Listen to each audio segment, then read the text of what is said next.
Well, good evening.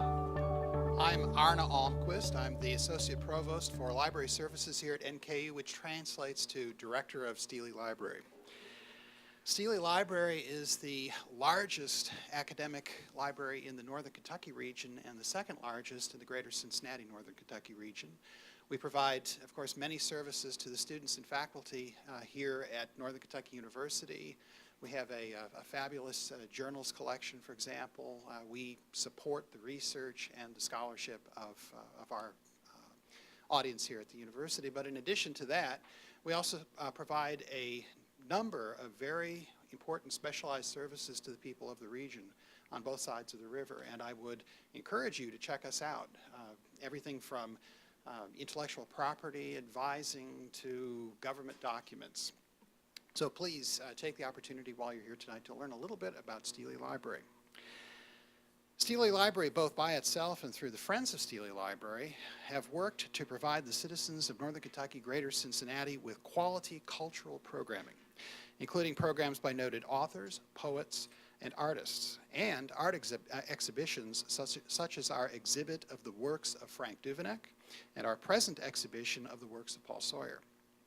Pulling together an art exhibit requires expert involvement, and we don't have all of that expert involvement from within the library itself, but it takes an awful lot of work for people both within and without the library. Some of these individuals, through their expertise and hard work, who helped to make this event a success, I'd like to mention this evening, and then I will also go on to introduce Mr. Coffey. First, I'd like to recognize NKU Regent Nathan Smith, who originally suggested the idea of a Sawyer exhibit and provided us with 3 of the paintings in the exhibit this evening. Second, Mary Rand of the Rand Gallery in Cincinnati. Mary has partnered with us on a number of other projects, including our first exhibition featuring the works of Frank Duveneck. Mary has helped us to avoid pitfalls in the catalog and arrange loans of several of the paintings. I would also like to thank Jack Travis of Travis Art Prints, who donated the Sawyer prints that will be distributed to all attendees at this event this evening. Kathy Stewart of NKU University Development was involved in almost every phase of the project. Her hand was visible in the gala kickoff of the exhibition, which I believe some of you attended. Steely Library's archivist was a key member of the team, Lois Hamill. She was involved in every aspect of the exhibition. And her staff, Ann Reichbost, who is here this evening, and Vicki Cooper, were, again, instrumental in making a success of this, working on the exhibit that's downstairs in the archives. Finally, I would like to thank the owners and the collectors of these marvelous works by Paul Sawyer, who graciously entrusted them to our safekeeping, allowing the citizens of the region the opportunity to enjoy and contemplate the work of a major Kentucky artist. Please join me in a round of applause for those who helped to make this exhibition possible.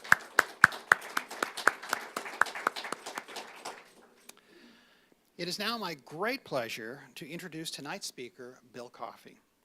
Bill is an expert on the work of Paul Sawyer and is the proprietor of the Paul Sawyer Galleries in Frankfort, Kentucky. Bill acts as a broker to help bring together the buyers and sellers of Sawyer's work. He also can help to determine if a work is a genuine Sawyer, which I was talking with him earlier. That's a very important thing to be able to do. I understand that there are many fake Sawyers out there, or a number of fake Sawyers. And he can help to provide a value. I mentioned some of the people who made this exhibition possible, and I would be remiss not to mention the enormous amount of work that Bill provided in helping to make this event come off. Bill brought many of the lenders to us, including the Kentucky Historical Society, which owns many of these works. And Bill has been critical to the success of this exhibition in many different ways, including coming here to speak to us this evening, and I believe that you have works in the exhibition as well. Without further ado, I will turn the program over to our speaker, Bill Coffey.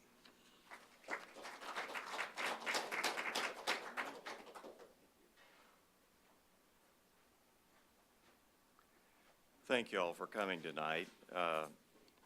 I was about to say it'll be a solemn group since Nathan is not here. For those of you who know him, he's quite a fella. What I usually do in this type of event is to be very casual, regardless of the size. What I will do is walk you through on a slide program, giving you some idea of Sawyer's life, the basic 3 phases of it, and different aspects that I try to use different paintings to illustrate that. I'll talk about things informally. Most of these paintings I have a connection to one way or another, know quite a bit of history about them, and I certainly enjoy that. I will not declare myself an art expert. That I'll leave to somebody else. But for 35 years, I've had the pleasure of meeting people that have Sawyer paintings. I've had the good fortune to meet 4 people that actually knew Sawyer, to talk to them a little bit about that.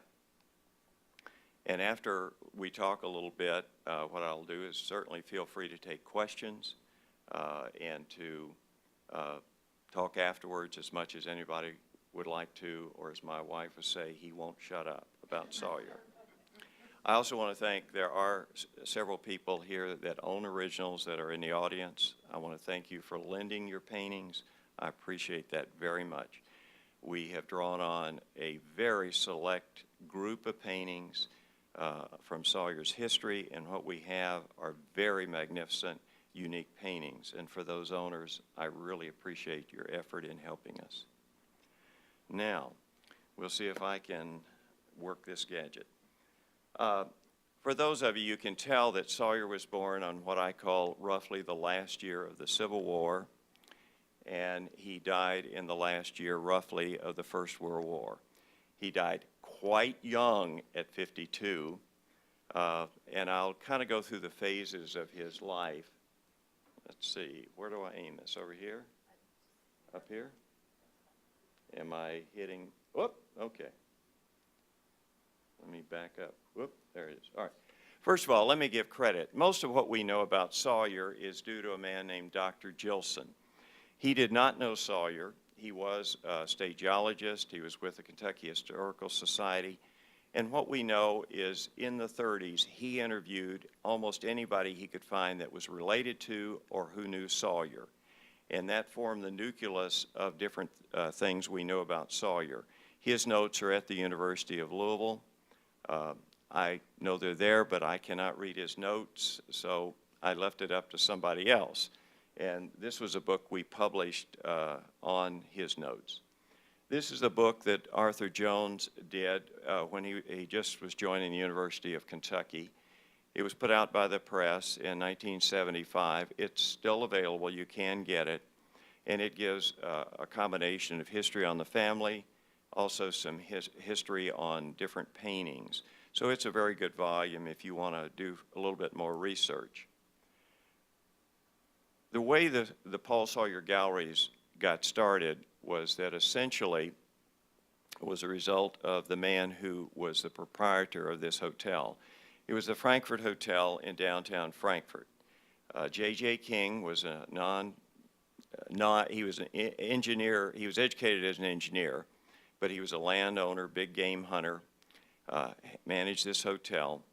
And he was about 10 years younger than Sawyer, but they befriended each other, and Mr. King became his main benefactor. Through the years, there was about 60 paintings that ended up in either this hotel or places that Mr. King owned. His nephew and my brother, in effect, started Paul Sawyer Galleries. They actually did it for fun, and when it got out of hand, they wanted to sell it to me, and I got involved. Let's see, if I want to make sure I'm on, okay.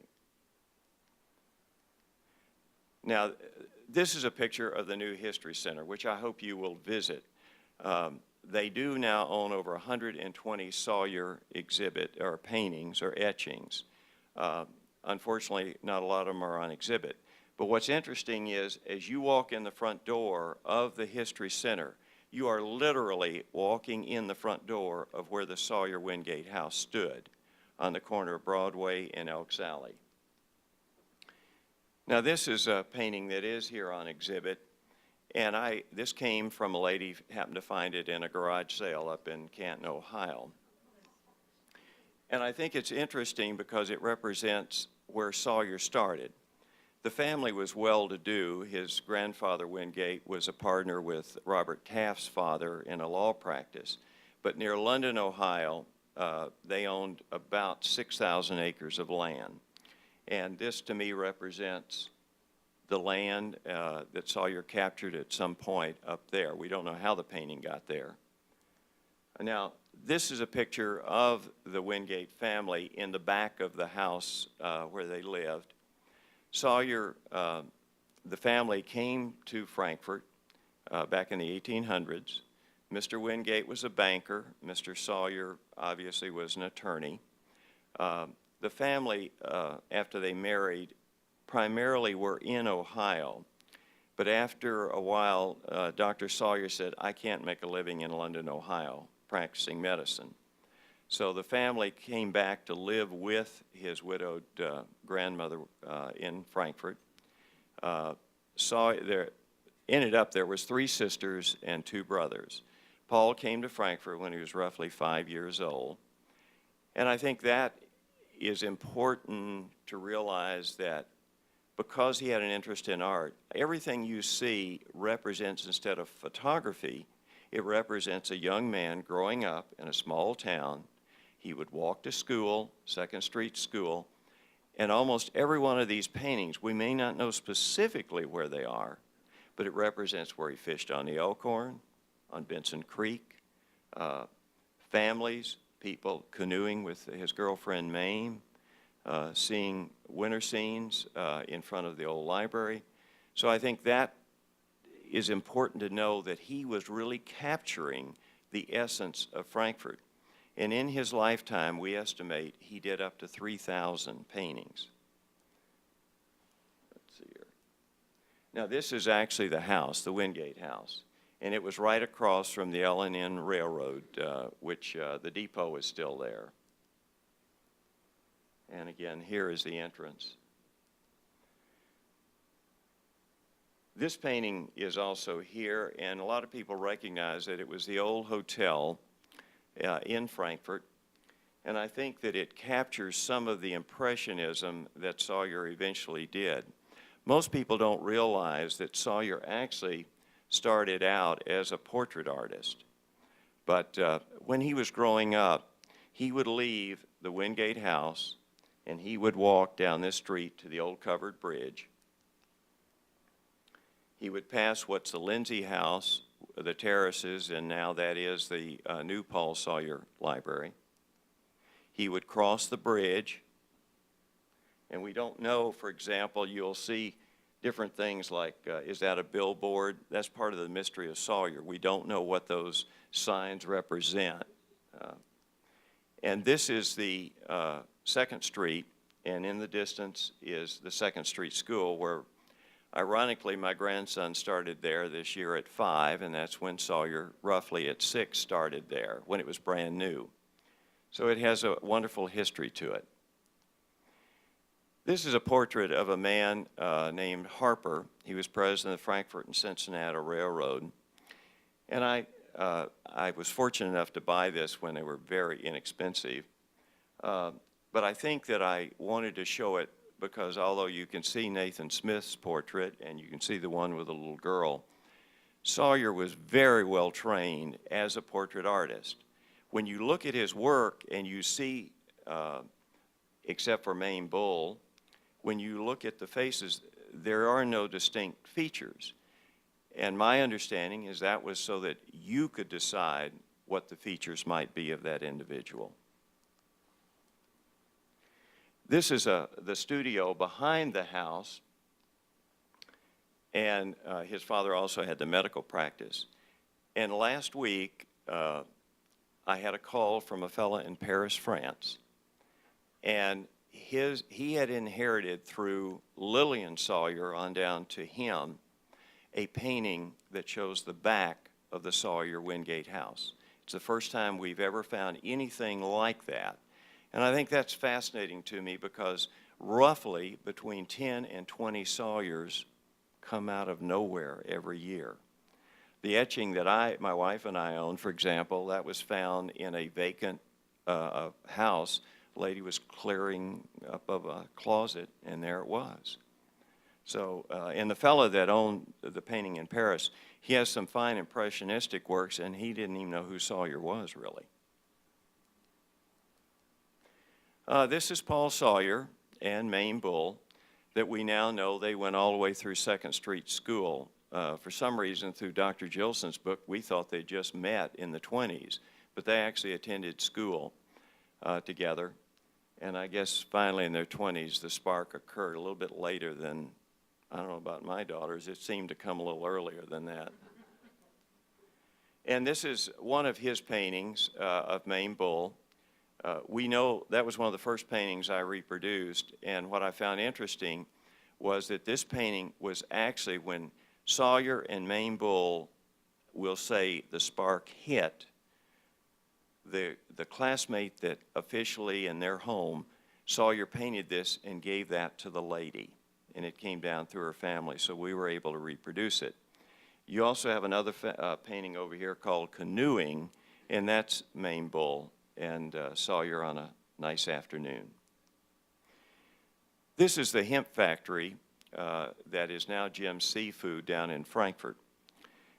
When Dr. Sawyer came back, he of course had his medical practice, and that was fine, but they invested in this hemp factory.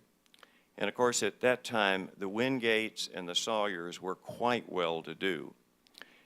But through the years, that was not the case, and I think we finally discovered why, because after they invested, there was some research done on the old hemp factory. The Sawyer-Wingate family invested $40,000 back in the 1800s, and it burned. So there went a lot of the loot, I think. Sawyer did several paintings like this that I think represented the typical way somebody might make a living, whether it would be the painting, there's one showing some fellas, it's called, I think, log rolling or something. I think they were fishing near Lock 4. This painting, of course, represents breaking hemp, which I understand is very difficult. We also have one that we found up in New York of the blacksmith. And so Sawyer liked to capture people doing the everyday work that they did, plus the fact he enjoyed fishing and capturing fishermen. It is amazing through the years, even Sawyer's been dead, what, 100 and some odd years, how somebody will tell me that their father knew Sawyer, and I thought, well, he must have known his ghost on Elkhorn Creek or something. As a matter of fact, I had a lady tell me, oh, that was my grandfather last year. And I said, well, I don't think so. But, when Sawyer, the Wingate house, and he was going to school, this is the Masonic Lodge in Frankfurt, and I think that's significant. Sawyer was a Mason.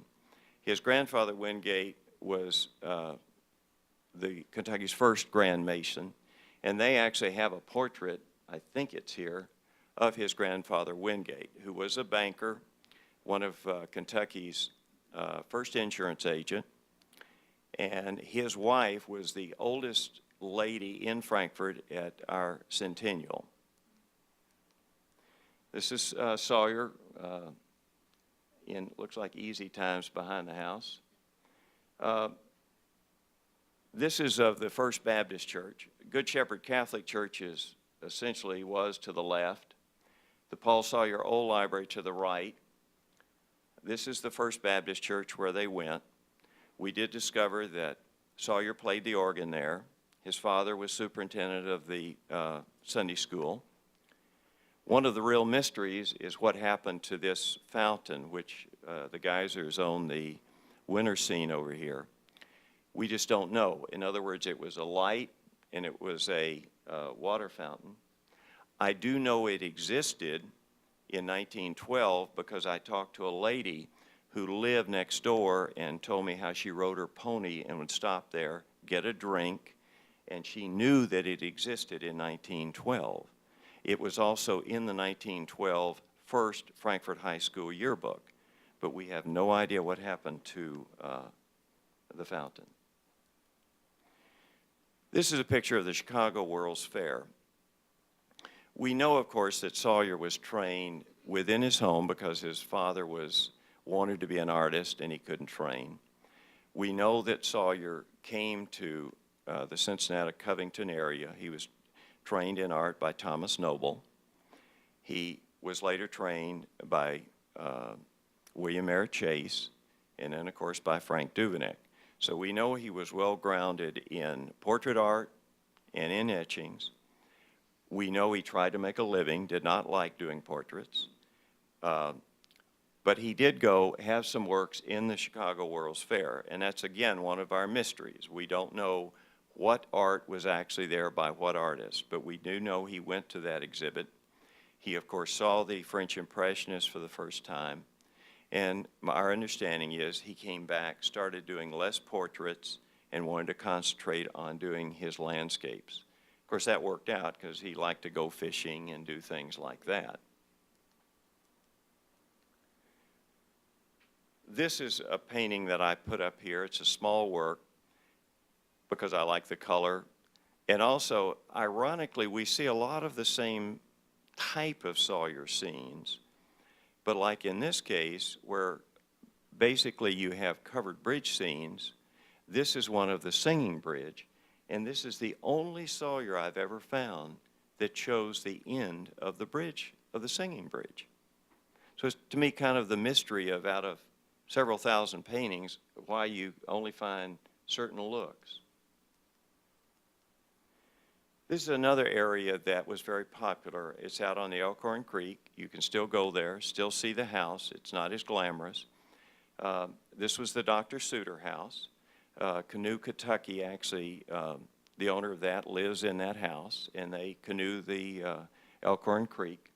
And Sawyer did this scene in watercolor, large, small, just a variety of ways. I'm sure we have at least one painting here that shows it, that particular house.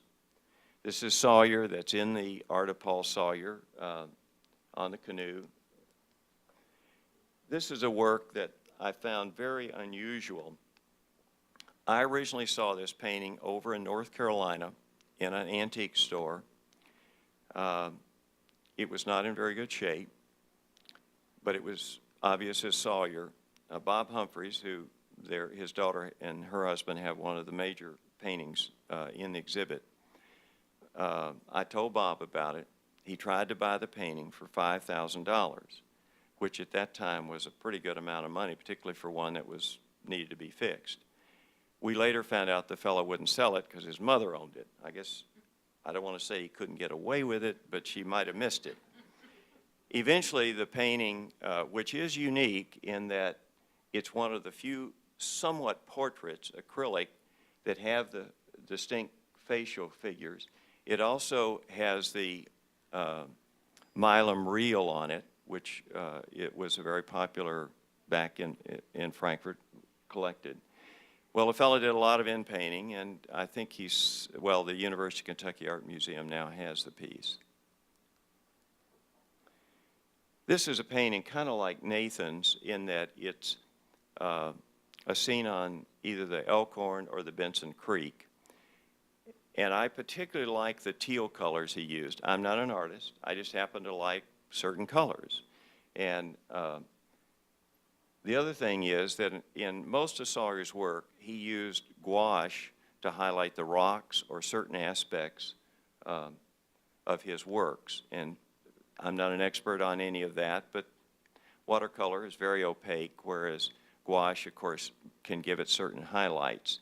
And you certainly will will notice it when you look through the works.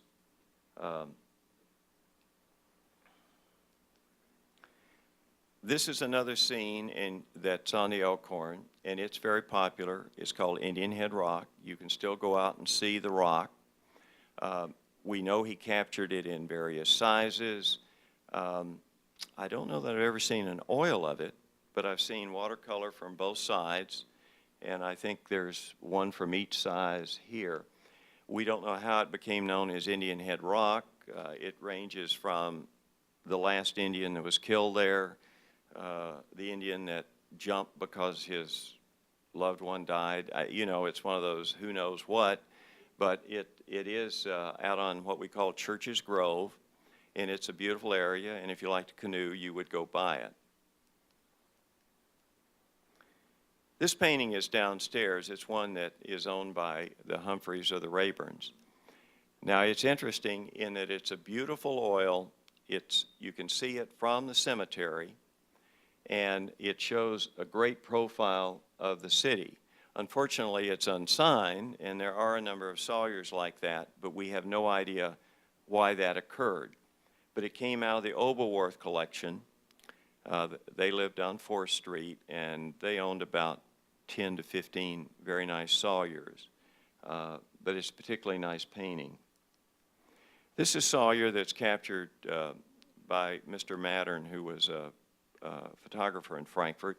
It's probably one of the better images of Sawyer that we have. At least we use it for everything. This is another official, we'll call it a portrait. We called it the Rock Breaker when we reproduced it. I first was introduced to this painting when it was first done when I lived in St. Louis. And I think it's a pastel, and it's a large work, and it just, I guess what has to strike you is the character of the work. It's one of those really ones that you just want to keep looking at. And when you look at Sawyer's, look at it, really get close sometimes. The color, the detail, what he did was just wonderful. Then you can back up and see the full aspect of the work. These are etchings.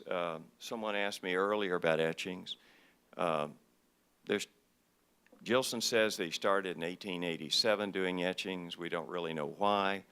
I think he waited and learned to do etchings with Duveneck, who was a master etcher. We do know that he did about 10 etchings, and we found about 5. The other 5 I know exist because pictures are in the Gilson file. This was probably his most famous work from a portrait standpoint. It was Governor Scott. It hangs in the History Center. These are his brothers and sisters. His oldest sister, Lillian, we don't know where she's buried. We know she had 3 children. One of the twin sons died in World War I. One that married didn't have children. That's where the painting in Paris, France came from. The daughter, Dorothy, anybody knows where she is, please let me know. We haven't been able to find her. We know she was in the 1910 census, but we don't know where she ended up. The middle sister was married to a landscape architect. By mistake, I happened to find a reference and found out she was buried in Pennsylvania last week. The youngest sister, Mary, was an artist. She actually lived in Woodstock near Sawyer. She has a daughter, Jean, but we don't know where she is. His brother was a banker, died at 28 when he lived in Mississippi. I don't know why I put that up, but that's the second picture of the fountain. This to me represents life by Sawyer on the river. He lived in Frankfurt from roughly the time he was 5 until he was about 42. He promised his mother he would not leave until she died. Dr. Sawyer was in the Masonic home in Louisville. And I think to me this represents, I call the print River Rides because it shows the houseboat, the John boat, the little luxury craft there. It shows the mode of transportation at that time. This is Sawyer. Looks like he's a dude, doesn't he? When Sawyer was 42, he was looking for new markets. So he went down to what we call the Shakertown, High Bridge, Camp Nelson area. Now, he lived there for about 5 years. He lived primarily on a houseboat. We do know in the wintertime he stayed with some other people, friends. We do know that Brower's Furniture store in Lexington sold 500 of his works of art in that period. Now, some people think he drank too much. I don't know what he did. But if you can paint 500 watercolors in 5 years and sell them, you're doing something right and staying busy. This is, of course, the real nice bridge across the river. My brother and I actually bought this painting. We paid $2,300 for it from the nephew of the engineer that built the bridge. We sold it for $3,400 and thought we'd made a fortune. My guess is I could sell it for about $20,000 today. I wonder who bought that. Maybe I can get a deal on it. This is to represent near High Bridge. It's where the Dix River comes in. And there is, the Shakers used to use transportation to get over the railroad to ship their goods. And you can see the little ferry. In some of the notes by Terhune, Sawyier and Terhune got a friend to give them X amount of dollars to start the Shaker Ferry Company. A later letter says, I'm not sure what happened, but I didn't know whatever, there never was a ferry company and the money doesn't exist anymore. So we don't know what happened, but there wasn't that. If you go down to Camp Nelson, this painting I like, it's at Boone's Knoll, and this was the longest double-lane cantilever bridge in Kentucky. It no longer exists except for a little bit at the end of it that's been kind of rebuilt to show it. It's near where the Federals had their encampment down there. If you look down at the bottom, you'll see a lady washing in a wash tub, and you can actually still go down there and see the foundation of the property. And I find this interesting because about 20 years ago, this man was coming from North Carolina. He saw this sign out in front of the retail store I used to own, stopped in and said, well, I think I know this guy. Ended up, he had a painting, his son had this painting, his sister had a painting. They owned 6 Sawyer paintings and didn't even know who Sawyer was. I've tried to buy or sell this painting, but every time I ask, the price goes up. So I guess it'll stay in Oklahoma. This I put up because when you find Sawyers, you occasionally will see the Brower note on the back. And by the way, it says a winter landscape, etc. When you see our art prints, Sawyer didn't name them. Either I did or I found somebody. So blame me if you don't like the name. We just try to capture the essence of where was the painting. He might have indicated it was in a certain location, but I wish he had put a name on him, or we might have seen even more Elkhorn Creek scenes than we've got names now. This is a painting that I think it's downstairs. I think it's one of the nicest watercolors that Sawyer ever did. We called it A Rainy Day in Lexington. I first saw it in 1983 at Mrs. Jim Beam. She owned 3 paintings in Louisville, called me, said, I want to give one of my paintings away. I told her what they were worth, and she said, you ain't nobody getting these. It is the only painting that I have ever found in Fayette County. I have no idea how Sawyer could travel and carry all these paintings to Lexington and only do one painting. But we know specifically where it was, in front of the old post office. Everything in there, I did some research, and it exists. It is a very, very nice watercolor and one of the very few verticals that exist. This is, of course, a painting now owned by the History Center. Its main bull is called Paul's Love. It came out of the collection that came down from Paul to Mame to their family. And as they passed away, they went up to auction. But it is one of the few that really shows his lady love. This is on the book of the Art of Paul Sawyer. This is what we call the Kentucky signature, uppercase, block letters. This is the New York signature, which once he moved in about 1912-13, he changed for some reason, lowercase, script. So we can pretty much get an idea of what he painted and when. Ironically, a lot of the works, art prints that you think are of Frankfurt and the old bridge, they were actually painted once he lived in New York. This is a painting that actually came from the president and his wife of Eastern Kentucky University. This is one of the works that Sawyer first started doing. It's a scene in one of the parks. And when Sawyer went to New York, he lived with his widow sister, Lillian, and he started capturing the waterways of New York, the bay areas, and the parks. Let's see what's next. This is an oil, a small oil. This particular work was bought by a lady that was librarian of the Paris, Kentucky Library. She bought it just because she happened to like it when she was young and up there, and she gave it to the local library over there. There's some other very nice oils here too. So he did just the most wonderful small oil paintings. This is called Stony Brook. Unfortunately, it's not here, but it's one of the few really large 20 by 24 oils of a park scene. If it ever comes on exhibit, please feel free to get it. Bob Humphreys owned it. He sold it. I sure wish I'd been able to buy it. It's just a really magnificent painting. This is, of course, a watercolor showing the local scenes up in Brooklyn.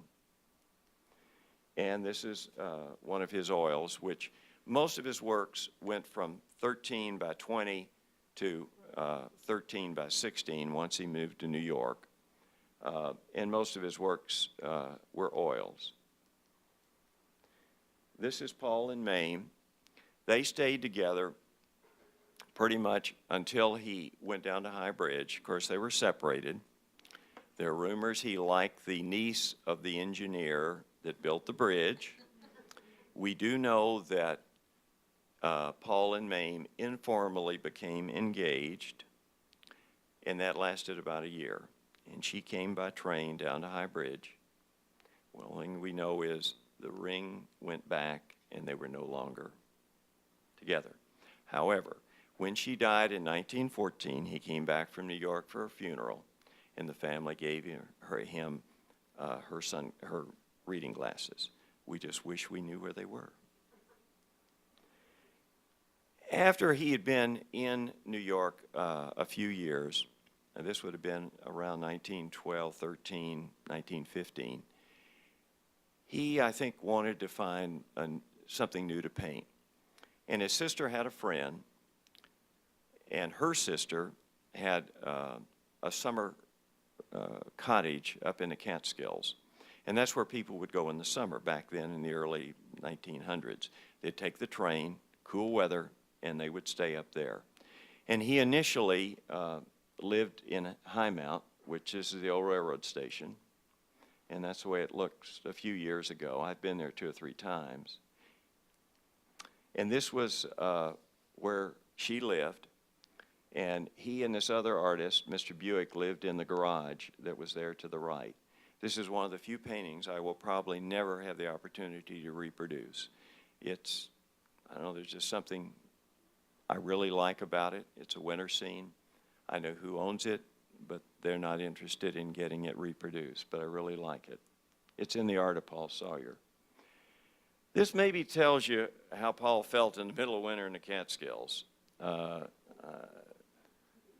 interesting, I've never found the painting that's on the easel, but he looks pretty rough for about 50 at that point. After he was in Highmount for a couple of years, he moved over to Fleischmann's. He moved in with the Schaefer family. This happens to be the road coming from downtown Fleischmann's up to Lake Switzerland. I think what's interesting, and this road is still there, it shows the 3 modes of transportation: walking, wagon, and the new automobile, the horseless carriage. And there's several paintings, 2 or 3 like this, and this one you can still see at King's Daughters Old Hospital in downtown Frankfurt. And there's someone in the audience who owns a pretty nice one that's a little smaller than this too. This is actually on Lake Switzerland. This is one of the old hotels that was up there. You'd come up in the summer, in the summertime, you know, you'd swim or you would stay in the hotel. And you really can't see it, but the Schaefer house was just to the right, and it's still there. And he rented a room upstairs. This is actually the house. And in I think it was there in '83, I was fortunate enough to meet the Schaefer sisters. They were 17 and 19, and they lived there when Sawyer lived there. So they kind of gave me a running idea of how things were. And their father had kind of an art supply store and was an artist, so they got along very well. I think the thing that stayed with me more than anything, he was always a gentleman. And that's what I walked away from that conversation with. This shows several paintings that we call an old Kentucky home. There's one downstairs called the Professor's House. Sawyer was commissioned by a man who lived near High Bridge that went to Pennsylvania, Philadelphia, became a doctor. He commissioned Sawyer to come back and to paint a lot of the scenes of that area. And this is one of those. The house still stands. It's not very glamorous. We eventually found it through Judge O'Rear's secretary. And when I went to interview the couple that owned it, ironically, the man roomed with my brother in 1950 at UK. He also told me after he saw the rock ledge, he said, no wonder I could never put a fence post in there. Now this, of course, is the Professor's house downstairs, which is a beautiful oil, again owned by the Humphrey Collection. This I put up because it's a watercolor that we call Lover's Leap. Now there's several Lover's Leap, but we think this is the one near High Bridge. I gave a talk on the River Bell near Shakertown. Here's a lady, much like we're talking here. She says, by the way, Bill, Sawyer painted that scene in my front yard. So she told me where to go look at the scene, which overlooks the Camp Nelson. The rock is there, the house is there. And she was a small girl when it was done. This is the watercolor, this is the oil. He did the watercolor in Kentucky, did the oil once he moved to New York. He died 52, heart ailment. He was buried in Colesville Cemetery. This is Daniel and Rebecca Boone's grave in the Frankfort Cemetery, which, by the way, his grandfather Wingate was one of the incorporators. And his brother, who died as an infant, was the first person buried in the cemetery. And this is, of course, the plot, the Campbell, the Wingate, the Sawyer plot. It's just down about 100 feet from the Daniel and Rebecca Boone monument. I put a series to end this conversation or this communication because he did works that you will never see in print. This is the old Lindsay house. The Lindsays were bankers, very well-to-do, and he did a lot of the scenes. We reproduced a number of them, but this was the house. I just thought it was unique to see that Sawyer did something like this. This is a scene, again, at the Old King's Daughter Hospital. You can go see it. It's just a small little painting, but I think it's very quaint that you can see. And I won't say who this belongs to, but she's in the audience. But I have to tell you, this painting will always take my breath away. It is just so unique. It's a pastel. It's just wonderful. Second Street School is in the back. This is what we call the Old Taylor Road, Old River Road. Just make sure you look at it when it's wonderful. This is the blacksmith, which is right over there. I found this up in New York. This was on the estate of the man who was the underbidder to Man of War, 12,000-acre estate. I don't know how directly he got it, but they were breaking the estate up. This man had a girlfriend that was settling it. He could get anything he wanted. He chose this because his girlfriend liked it. 5 years later, The new girlfriend doesn't like it. So we get the painting to sell. This is a painting that I hope one day I have the opportunity to reproduce. It is a wonderful painting of a church going toward High Bridge. It is very nice oil. So I hope one day I get to have it on exhibit, if nothing else. This is, of course, a rainy day in Frankfurt, which is what started all of this through the King Collection. And I end by saying, we will find Sawyers till the cows come home. And that is actually a Sawyer. And I don't know if I could ever make any money reproducing it, but I think it's kind of cute. Now, that's what I have to say officially. I will be glad to answer questions, to talk with you informally. I appreciate your patience. I'm glad you laughed. I only saw 3 people sleeping. But I appreciate your coming very much. And in the back, Jack Travis, who we will pray for, had a 5 bypass today. He donated a free art print of his painting of Street Peddler. That's free for you to take home. Thank you all very much for coming tonight. Does anybody have any particular question? By the way, there is a new book on Sawyer. It's not by me, it's by Don Coffey. And he did a lot of research because we're going to have a play on Sawyer in Frankfurt. And this research led to this book, so you can get this book. Anybody have any particular questions now, or you can ask me informally? Yes, sir. Kevin. You've been to a lot of the locations that he worked at, and I'm wondering if there was any particular one that really resonated with you, like I don't want to sound hokey, like you can feel his spirit or whatever, but I mean, like I've been to Auvers and I've seen places where Van Gogh painted. They have like reproductions of the images of where he painted, and like when you're there, it's a transformative experience being like on location at that exact place where that person painted. In terms of your relationship with Sawyer, have you felt like there was one particular place that really, grabbed you that he painted?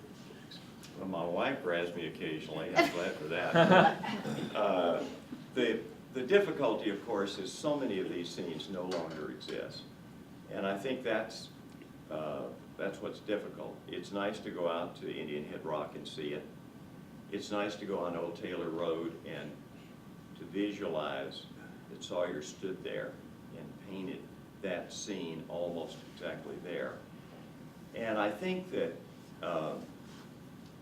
if we could do a booklet showing those different scenes, you could actually walk around Frankfurt and stand there and see, you still see the First Baptist Church, and you can actually see what, 100 some odd years ago, he stood there and he painted that. Unfortunately, we've lost a lot of the particular areas or something. They no longer exist. But I think that what goes through me is I feel very fortunate we have this history we can see, which seems to be lost in, I'll say, the new generation to a large extent. I think what moves me with the Sawyers, because I'm not an artist, I don't claim to know art, is you just look at something he did, it just takes your breath away. It's like, I don't know, you say you look at a beautiful woman or whatever. It just, you look at it, it's the colors, it's something in it. I happen to like abstract art a lot. My wife says, why? I don't know. I just look at it and it's there. And I think that's what I like about Sawyer. We have made a living doing art prints, and that's been a lot of fun. But it's when you see something that, yes, my great-grandmother bought that from Sawyer, or things like that that have meaning to you more than anything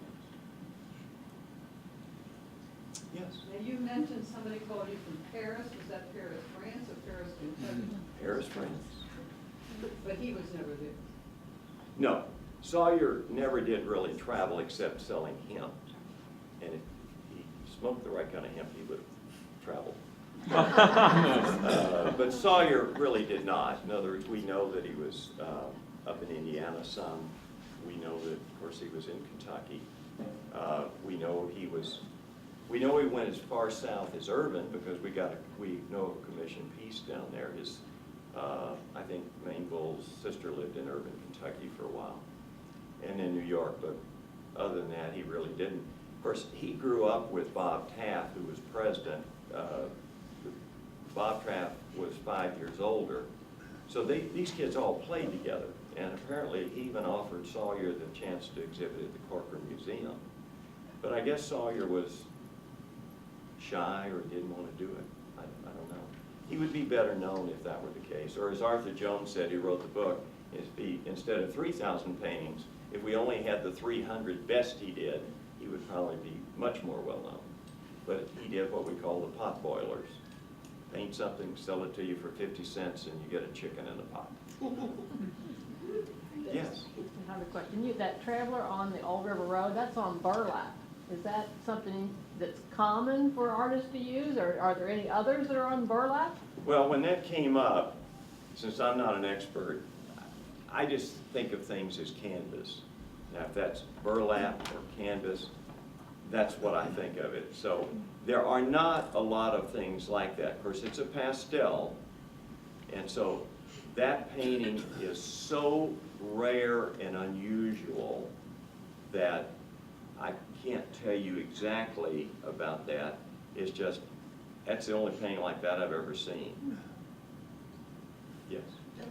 Is he collected in New York, and are his works collected, or is it primarily in our region? Well, he is a Kentucky collection. The thing that I find when one of his works come up from Sotheby's or someplace Christie's, what I do is get particularly since I now have a website just on paintings for sale, is that we do have interest outside of Kentucky, particularly on, it's his oils. We estimate he probably didn't do but a couple hundred oils and maybe 50 portraits. And they're just so hard to find, and so many of them are just so magnificent. There's some people here in this room that bought them at the right time, at the right price, I can tell you that. So, but he's really a Kentucky artist. Yes, sir. Some of his watercolors look modest or faded in colors. If you're going to reproduce a piece, how do you know whether it has lost color in all this time through like exposure to light, or do you just do what's there on the paper? Well, sometimes that's difficult to answer.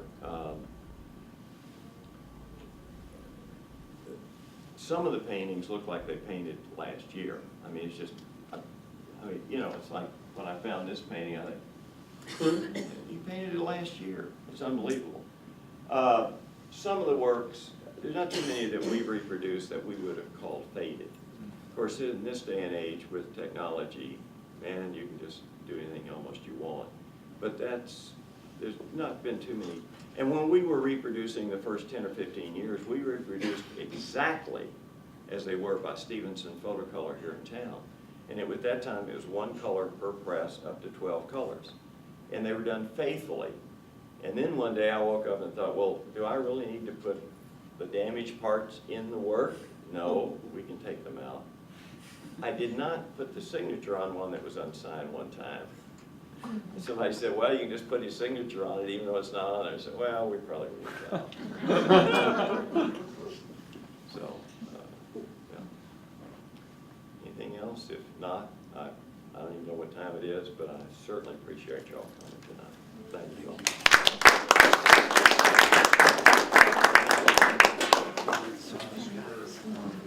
Bid up.